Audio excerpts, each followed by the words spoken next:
Welcome, everyone, to another episode of Connected by Community. I am Anthony Colancecco, your host. This is brought to you by Ballentine Capital Advisors. And with me today is Bryan Ballentine, president. You're kind of famous, though. You know, you have the book. You have the book out. You came in number 2 as CEO in Greenville. Yeah, but you got me. You're number 1 as COO, so right? Yeah. So Bryan Ballentine, president of Ballentine Capital Advisors, and today we have an important topic to talk about, long-term care, and we found out that it's so important. It's actually we get to celebrate it 2 months. So October is long-term care planning month, and November is long-term care awareness month. So we get to celebrate long-term care for 2 months. I don't know if we call it celebrate.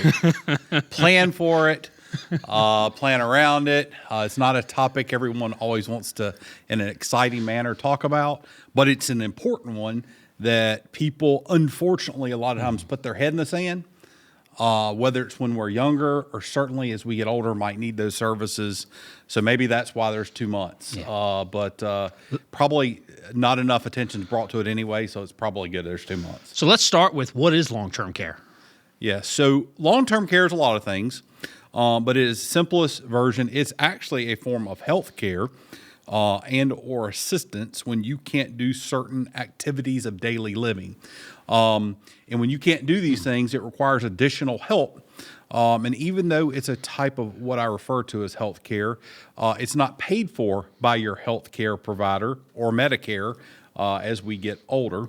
And because of that, for most people, it's an out-of-pocket expense if you haven't gotten insurance. And the challenge with that is insurance has gotten really, really expensive. And we'll touch on that probably. But it is a need as we get older for things like bathing, toileting, feeding, transporting to somewhere.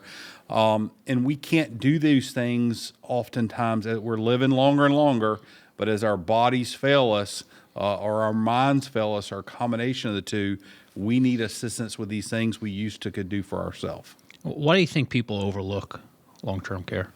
Well, I think there's 2 reasons. One's obvious. It's expensive to insure against it, or it's expensive to pay for. So that one's easy.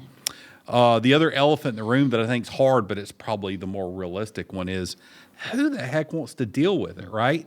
I mean, we do this all the time, and it's not the most pleasant subject, meaning no one wants to think about, I'm going to have to live in a home, or a stranger is going to come to my home and help me do very personal things, or a family member is going to help me do very personal things. So I think the thought of it is not pleasant, like getting a root canal. So therefore, I'll put my head in the sand and not deal with it. The challenge is it's coming for you whether you're ready for it or not, right? It's like a lot of things in life. And we also, I think, part of that is we don't want to admit we're getting older, right? As I used to joke, 40 was old till you hit it, 50 was old till you hit it, 60 was old till you hit it, 70 was old till you hit it, 80, and that never ends the older you get, right? And for a lot of people, they absolutely don't want to think about, focus on, talk about, discuss, realize, whatever adjective you want to put in front of it, that they're getting older, right? I'm not saying that means decrepit, but where does that line cross over?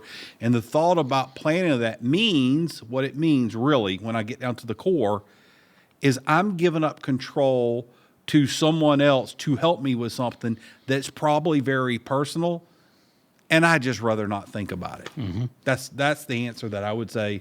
Those 2 things. Now we talked about cost of long-term care. Maybe let's just jump into the different types of insurance that might be out there. Yeah, so we can talk about insurance and how we insure against the cost.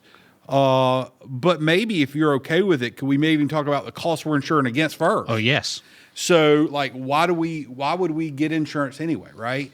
So the cost for a stay is really, really expensive. So in South Carolina, roughly, I wrote this down, it's about $8,000 a month for a private room, right? I hate these averages things because hardly any of them are at the average, right? Now, in fairness, not a lot of them are a lot below that. I want to be clear. And the ones that are below that, you don't want to stay in. Mm-hmm.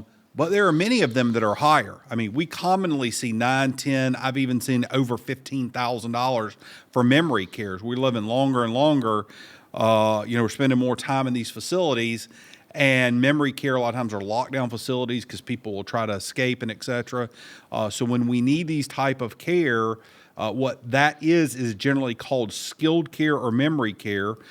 Skilled care is typically when you have to have a nurse or someone that's qualified to help do activities, and memory care could be a combination of that, along with a lockdown facility, because you might not have all your faculties through something like dementia, Alzheimer's, and et cetera.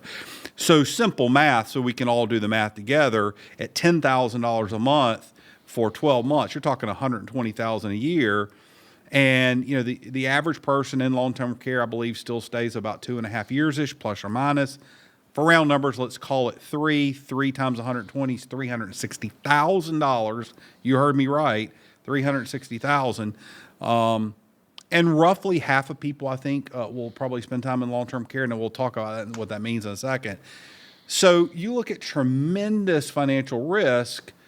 And if I take 360, let's just make this simple and call that a house, right? So if you had a house, would you get in it? You had paid it off, had no mortgage. Would you have fire insurance on it? The answer is most people would. So what I would submit is your body walking around carries the risk at all times of a house burning down, really, right? So the risk, before we talk about how we insure it or don't insure it, I'm not saying you have to. I just want to talk about what those risks are. That's one way to look at it. But let's back up. Let's get real. We don't just all go into a long-term care facility and stay in a facility. What really happens, right? And I went through this with my father-in-law about 2 years ago. We usually fall, we get sick, we start losing our memory, some things. We need some help, right? And someone comes in our home. And people think that's going to be cheaper. Mm-hmm. And so do some math with me, right? So at $25 an hour for 10 hours a day of help, let's just say you needed that. I'm just picking a number so that I can do the math. It's $250 a day, right? And let's just suppose you needed that a third of the days of the month. That's $2,500 a month for someone to, on a very temporary part-time basis, come in, right? So it's less than half the day. That's less than a third of the days of the month, and we're at $2,500. That's in your home. Now, let's fast forward. And you say, "Well, I never am going to go to a facility," and we'll talk about that in a minute. Maybe what does that mean? I want to always stay in my home. Let's say you could even get 25. I don't even know that that's possible today. I know a year or two ago it was about 25. With inflation, it's probably higher. But at $25 an hour. Full-time care, I calculated the math before here, $216,000 a year in your home.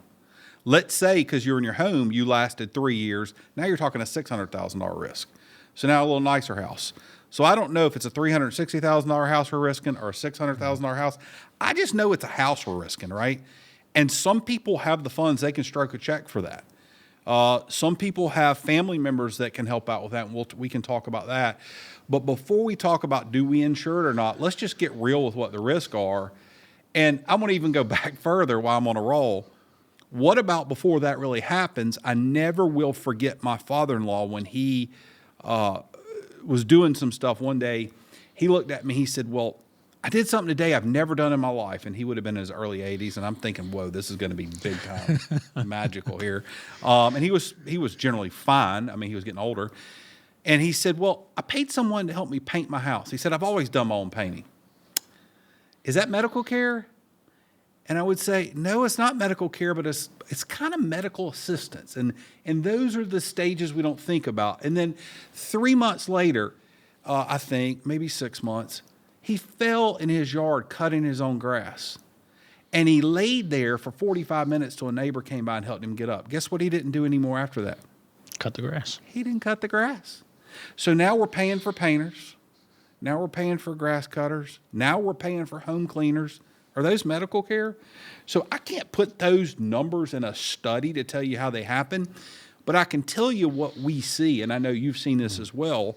clients will often say, well, when I'm young, whatever that means different things to different people. I'm going to spend more money in retirement and have fun. And when I get older, whatever that means, I'll slow down and I won't spend as much money. And my response to that is, yeah, what you spend your money on probably will change. I'll submit to that. But the amount you spend might actually go up. And so I answer this question this long way. We got to go all the way back from the time you stop painting your house and fall and cut your grass to have someone come clean your house to ultimately potentially skilled care for 50% of us. Where in the spectrum are you going to fall? I would submit most Americans are going to spend, in fact, probably almost all, unless you die in a tragic car accident or something, some time of your life in some of those needs. Not that insurance is going to cover all those, but when we talk about the cost to insure, we talk about the risk. Let's talk about the grass cutting all the way to what's the traditionally old school nursing home, and let's have a conversation on long-term care. So what is long-term care? That was your first question. That's long-term care. It's how are we going to afford this the rest of our life with the care we need to live an effective, productive life with the resources, and they're limited. All our resources are limited, including Bill Gates, right? So with the limited resources we have as humans to be allocated in the most efficient manner to cover it. So long answer to your question, but I think we first start with what's the risk, but now maybe we move into what do we do about it, right? Right. And I know there's limited options on what we do about it. So I wonder if you jump into, the traditional versus hybrid versus asset care, and the options that they have available. Sure. So there are limited options, and I would submit more and more limited options every day. And I want to be first and forward. And carriers. Right? Well, and listen, one option is just to self-insure. So let's just talk about everyone on planet Earth, consciously or unconsciously, is self-insuring or they're transferring risk. There is only two ways to do this thing, guys. So you are either paying someone else to take the risk of your house burning, whether that's Travelers, State Farm, whatever, or you're self-insuring if you don't have a mortgage. If you don't have a mortgage, you're not required to have fire insurance. Would you cancel your insurance? I'm not advocating you do that, but if you have no mortgage, how many retirees have canceled their homeowner's insurance? I would submit I don't know of one, right? Right. I don't, but you can. It's legal. There's no requirement to have fire insurance on your home. So you don't have to insure that, number one. So let's talk about the least expensive option. I'm not saying the most profitable. I'm not saying the best outcome. I'm just saying it's an option. One option is to put your head in the sand and say it's not going to happen, or if it does, because again, that kind of goes back to why we even talk about this. If it does, I'm going to stroke a check. Now, I'm going to stroke a check could be, I have the money. There's two ways to do this. I have the money to stroke the check. I got $20 million in my bank account. Doesn't matter. I can make it happen. Unless the world falls apart, we're always fine. That's fine. You're self-insured. Then you got the couple who is more like average mom and pop, millionaire that saved. They got $1.3 million saved in their account. They have 2.1 kids, one marriage, or whatever. So very, very, let's call it stereotypical. So enough to lose, but not enough that they feel like they can get insurance, and they say, I'm going to roll the dice, and you're sitting on $1.3 million. That money, if you go into long-term care, and again, there's about a 50% chance one of you, most likely it'll be the female. We'll talk about that probably. But you're going to get the privilege to write a check to the nursing home, right? Whether that's the lawn guy or skilled care, and then we can talk about what that spectrum means. And that self-insurance means that to the tune of maybe as much as $100,000 a year for maybe 2.5 years, maybe it's only a year for you. My father-in-law, it wasn't that long, right? So the reality is there are a lot of people that go from the hospital to rehab, and we can talk about what qualifies for rehab and what doesn't, to long-term skilled care. Maybe it's for a short time, but you're going to stroke a check for something if you're self-insured. So that's insurance number one, self-insurance, whether it's neglectfully or on purpose, and whether you can afford to or not. I guess I should have said the third person there was somebody that doesn't have anything, and the government helps them through poverty-based system called Medicaid, not Medicare, Medicaid. And you have to be destitute. We can talk about what that means, but just trust me, it's relatively destitute. And for most people that have saved for a proper retirement, it's not what you want to do, and you don't want to stay in those facilities. So number one is self-insurance. So with the self-insurance, though, what about the folks that say, well, my kids will help? Yeah. So your kids may not live in your state, city, town, what have you, number one. That's a big issue, especially in our transient world we live in. If they become educated, they're more likely to move away in the future. Number two, your kids could become sick. Number three, your kids might not want to or have an ability to do it. They may have their own family issues. Number four, even if all that didn't pan out, and they did, like maybe traditionally people did some of those kind of things and still do, there becomes a point where you cannot physically do it. I'll use, again, my father-in-law. We tried to help him in the home as much as we could, but there's a couple things. When someone is dead weight, you can't lift them up that they fall, especially even if you're a strong, 25-year-old man that lifts weights, you're going to have a difficult time lifting dead weight on a continual basis, so it's not safe. And then when people get certain illnesses such as dementia and Alzheimer's, they can go through sleep cycles where they're up for 48 hours, sleep for 24 hours. You won't keep up with that. That takes a team, a staff of people. And I would say even if it's not that, you're going to be so mentally and physically worn down from having a second or third job and taking care of your parents. It can be done on a short-term basis, but for a chronic, ongoing illness, it's very difficult. And I would say even more difficult for if you're an only child or maybe just two kids where one child, brother or sister, one lives out of town, one's here. It's a lot to ask for the person here. It generally is enough responsibility just to managing the managers of the care, much less actually providing the care. And of course, those people have their own kids and et cetera. So I think that's challenging if you do go that self-insurance route. So that's option one that I'd say. Option two would be look at some type of insurance. And I think people forget what insurance is. It's just a transferring of risk. It's not a good word or bad word. I'm not here to promote buying insurance. Hopefully when you get done here today, some people may say, hey, I'm going to check that insurance out. Some people are going to say, yeah, I'm going to put my head in the sand. I'm consciously doing it. That's okay. Yeah. I'm not here to provide advice. I want to make people aware. There's Long-Term Care Awareness Month. And you have choices. I hope for clients we work with, certainly we'll go a little deeper with that and what that means. But I want the public as a whole to know their choices. And one of them is to get insurance. So getting insurance is transferring risk. And historically, we would go out and buy a policy like is your homeowner's policy. If your house doesn't burn, State Farm's not sending you any money back, right? You get nothing if your house, you only become made whole if your house burns. Okay, so that's how this traditional insurance was sold. You paid a premium every year. The problem is it's like health insurance. The premium is not guaranteed. So we have seen these prices go up 20 and 30% and continually go up and up and up. So you buy this policy in your mid-50s, early 60s, and by the time you might need it in your 70s, it becomes unaffordable. That's issue number one. Issue number two, a lot of people can't even qualify for it. They wait till they need it. They're 63. They've had a knee replacement, a hip replacement. Then the insurer won't even sell it to you at any price. So understand you can't wait till you need an insurance to get it. And then number three is affordability, even on the front end. So I remember back in the old days, back in the dark dinosaur ages, in the late 90s, early 2000s, we would get policies for $75, $80 a month that were very affordable. Again, they've raised those since then. But in these traditional type policies, it's not uncommon to see $400, $500, $600, $700 a month premium per person that's not guaranteed. So simple math. If I've got two people and it's $700 a month, we're talking $1,400 a month for long-term care insurance that you collect nothing off unless you go. So the house has to burn. And we know in this case it's about a 50% chance. But it's a chance it's not, and it's not a guaranteed premium that's going up and up and up. So people have had a hard time swallowing that, so much so that market has deteriorated to almost nothing.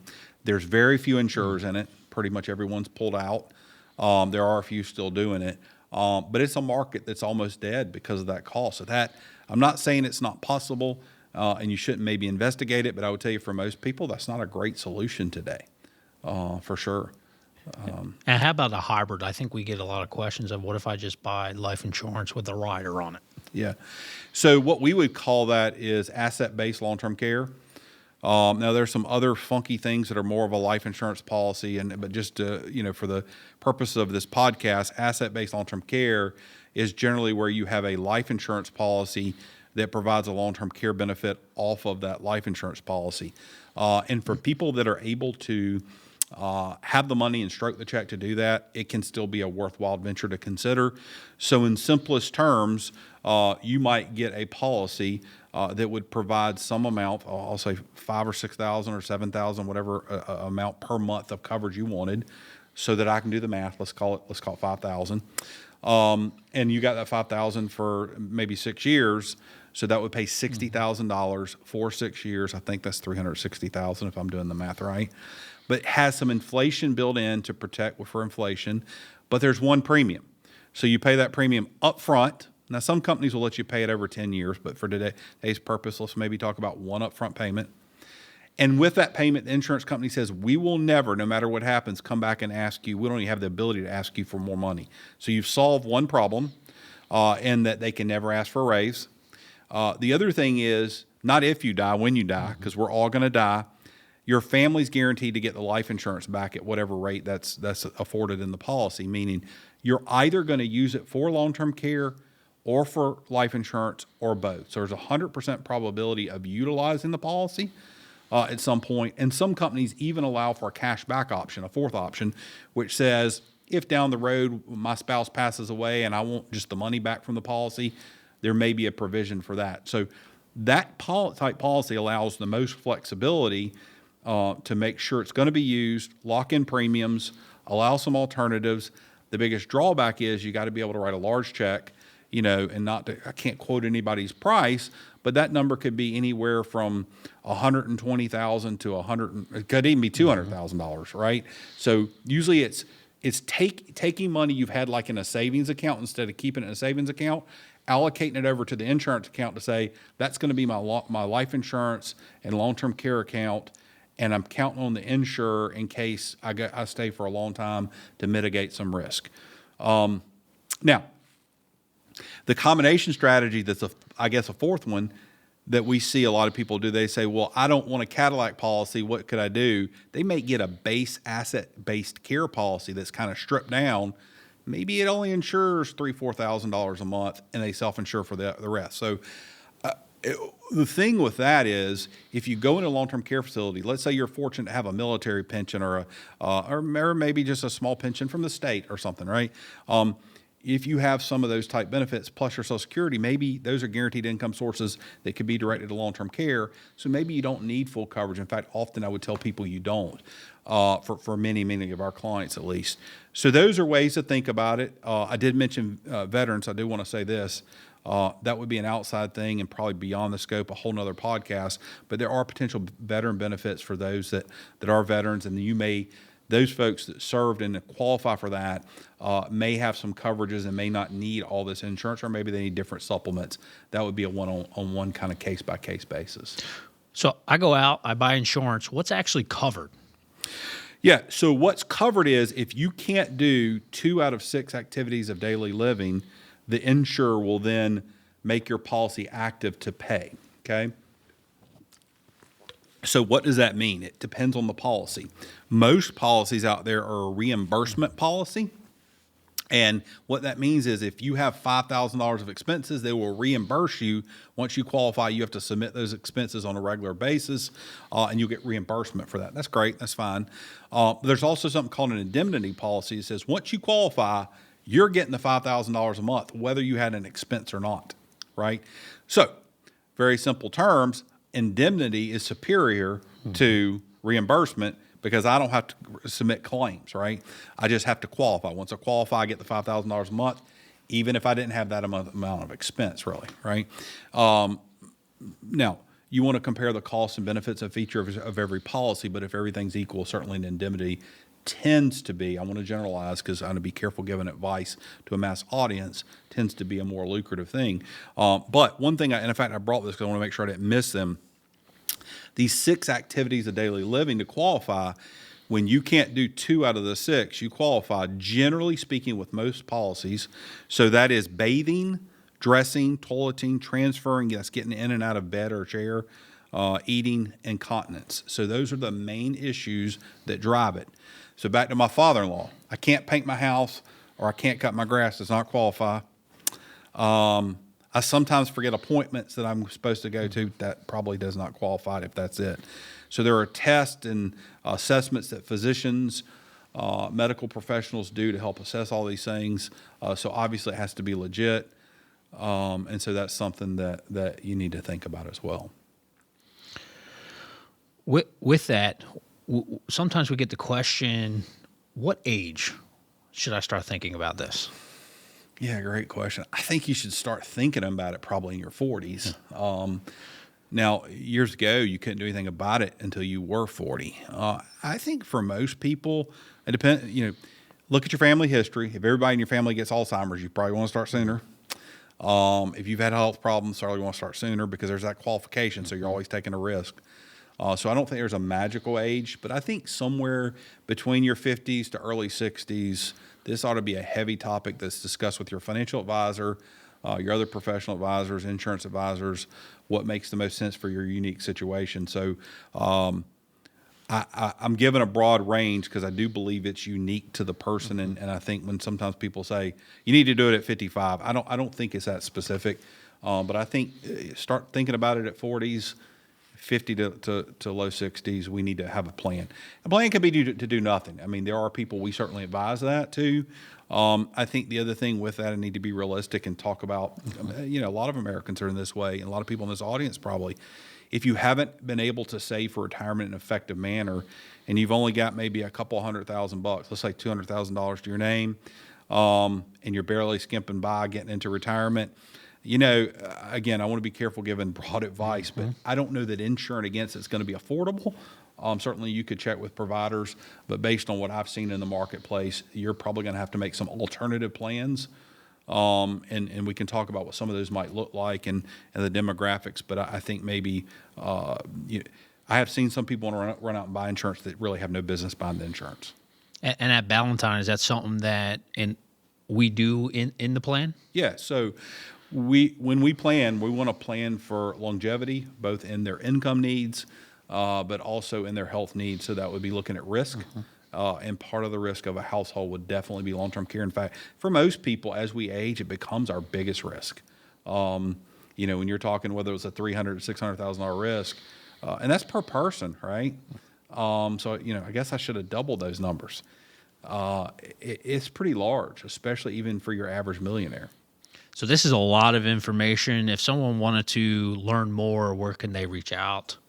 Yeah, so if they wanted to learn more, they certainly could give us a call at Ballentine Capital Advisors. We're on certainly all the various social media platforms and our website as well. And you can find us here on this podcast. One thing I would also say, if you haven't had time to visit a loved one in a long-term care facility, go with a friend and do that. I think it might be eye-opening for 2 reasons. One, they're not your mama's long-term care anymore. Some of them places I'd like to move tomorrow. They really have a lot of features and services. Not that a lot of them aren't bad, maybe still, but they aren't necessarily what they become retirement communities. So I think about graduated life. Steps there, that could be independent living. We didn't even really have time for all that, but you can go from independent living to assisted living to full-blown skilled care in a lot of these places. So visit that. Know a plan that might be even in your early 60s or late 50s. Hey, this is what I'm thinking about, a plan where I'll live, much less than insurance. So it's beyond insurance. Also, for us men in the room, I'll throw myself under the bus. We don't want to think about it, but look who's there, and you're going to find a majority of the people there being female. So understand the insurance you have is usually to protect the person that lives the longest. So not that I'm advocating the insurance should be on a man or woman if you get insurance. I'm just saying, if the husband passes away and he went to long-term care and drained the wife's resources before she could, and she lived in assisted living and maybe didn't have quite as much medical problems, think through those things. So I just want to make sure before we close out, I mentioned, take the time to visit what these facilities are, look at the demographics, think through the planning process. That kind of goes back to what we do, not just the money. Hey, where would I go? What's in my community? Would I be in this community or that community? But to your point, reach out to us, whether it's on the website. Give us a call, 864-322-6046, and we're happy to take a look at that with you. Thank you so much. Yeah, awesome to be here. Thank you. Thank you all for tuning in to another episode of Connected by Community, brought to you by Ballentine Capital Advisors. Until we see you again, go make our community great.